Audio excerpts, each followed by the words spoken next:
নবী সুলাইমান আলাইহিস সালামের জমানায় এক ঘটনা কোরআনে এসেছে, সুবহানাল্লাহ বলেন। ওই সময়ে একজন ওলি, ওনার দরবারে হযরত আসিফ বিন বারখিয়া রাদিয়াল্লাহু তাআলা আনহু, হযরত সুলাইমান আলাইহিস সালাম যার নিয়ন্ত্রণে জিন জাতি, মানব জাতি, সমস্ত সৃষ্টি, পাখি থেকে শুরু করে সমস্ত সৃষ্টি ওনার কথায় উঠতে বসত। আল্লাহ ওনাকে ওই ক্ষমতা দিয়েছে, ওনার হুকুম পালন করত।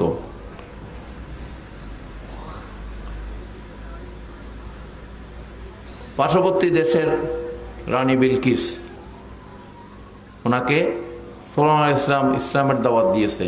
সব নবী কিন্তু ইসলামেরই প্রতিনিধিত্ব করছে, সুবহানাল্লাহ বলেন। প্রত্যেক নবীর ধর্মের নামে কিন্তু ইসলাম ছিল। এই ইসলামকে আমার নবী এসে, আমার নবী সব সত্যায়িত করেছে, সুবহানাল্লাহ বলেন। এখন রানী বিলকিস সুলাইমান আলাইহিস সালামের দরবারে আসবে, নবুয়তের ক্ষমতা যদি দেখতে চায়, মানুষ তো একটু কিছু না দেখলে তো বিশ্বাস কম করে, ঠিক কিনা?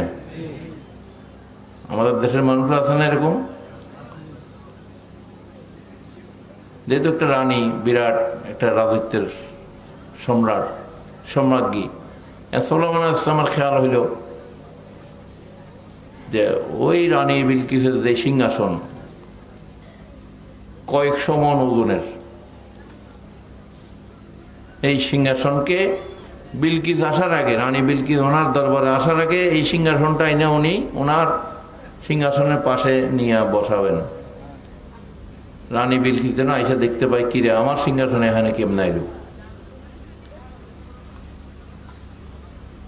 এখন রানী বিলকিস রওনা দিয়ে দিছে বহর নিয়ে, ওনার সীমানায় চলে আসতেছে।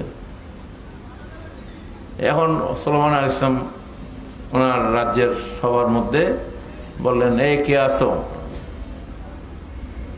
রানী বিলকিস আমার এখানে আসার আগেই রানী বিলকিসের সিংহাসনটা নিয়ে এখানে কে আনতে পারবে?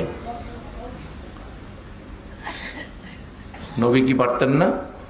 আল্লাহ নবী রসুলদের সে ক্ষমতা দেয়নি, কিন্তু অলিদের শান বোঝানোর জন্য এখানে আল্লাহ পাক জিনিসটাকে এভাবেই উপস্থাপন করেছেন, এভাবে ঘটনাটা ঘটিয়েছেন, সুবহানাল্লাহ বলেন। কোরআনকে তো বুঝতে হবে, বুঝতে হবে না? আদবের নজরে ঈমানের নজরে লিকুল্লি হরফিন জাহিরুন ওয়া বাতিনুন, কোরআনের প্রতিটা হরফের জাহিরি অর্থ আছে, বাতিনীয় অর্থ আছে। শুধু জাহিরি অর্থ দিয়ে কোরআন বোঝা যাবে না। এই জন্য মাদ্রাসায় পড়ে কোরআন বুঝলে, যেগুলা মাদ্রাসায় পড়া কোরআন বুঝতে, এগুলাই ফিতনা করতেছে বেশি, ঠিক কিনা? যেখান থেকে বাতিনি অর্থ বোঝার জায়গা, সেখানে না যাওয়া পর্যন্ত কোরআনের সঠিক অর্থ তারা বুঝতে পারবে না। তো আল্লাহ পাক হযরত সুলাইমান আলাইহিস সালাম দিয়ে এই ঘটনাটা বর্ণনা করেছেন আল কোরআনে। জিন জাতি বলল, হে নবী,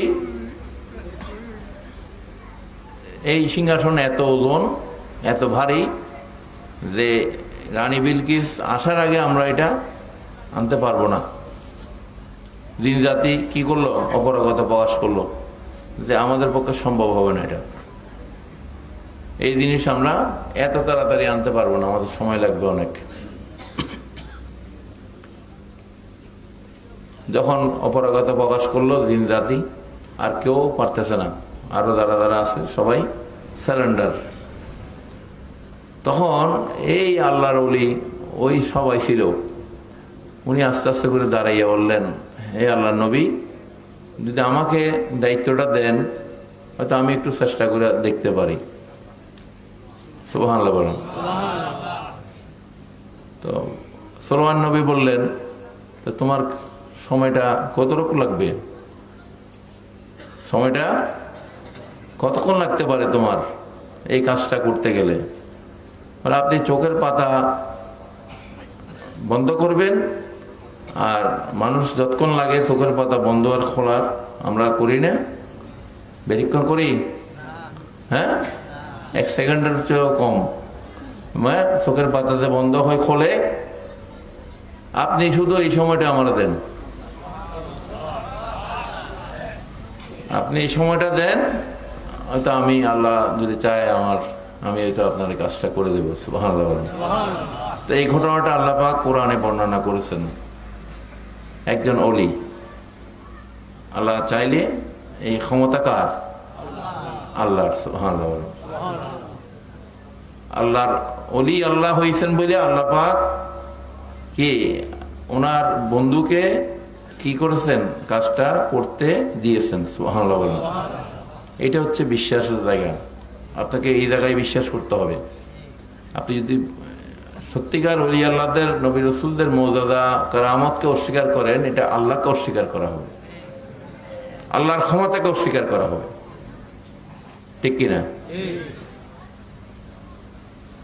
আপনি শয়তানের মতো, ইবলিসের মতো আল্লাহর হুকুমকে অস্বীকার করার মতো হবে।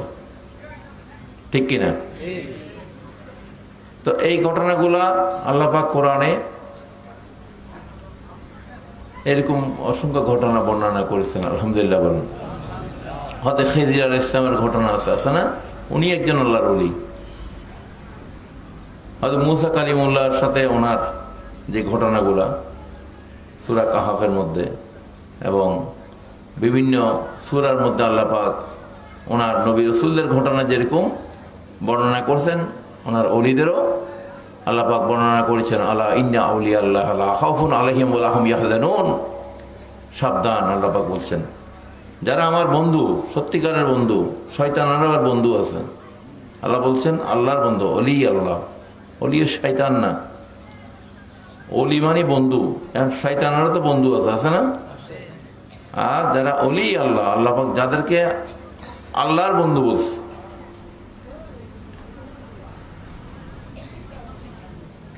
তাদেরকে তোমরা কি তাদের কোনো ভয় নেই, প্যারেশানি নেই, তারা এগুলো নিয়ে চিন্তিত হবে না, যারা আমার বন্ধু হয়ে গেছে। সুবহানাল্লাহ। আল্লাহ শব্দ দিয়ে আল্লাহ বলে সাবধান। কি সাধারণ কথা না, সাবধান বাণী উচ্চারণ করছে আল্লাহর পক্ষ থেকে। সাবধান যখন কথা বলা হবে, তখন সেই জায়গায় কথা বলতে গেলে আমাদেরকে কি চিন্তা করতে হবে?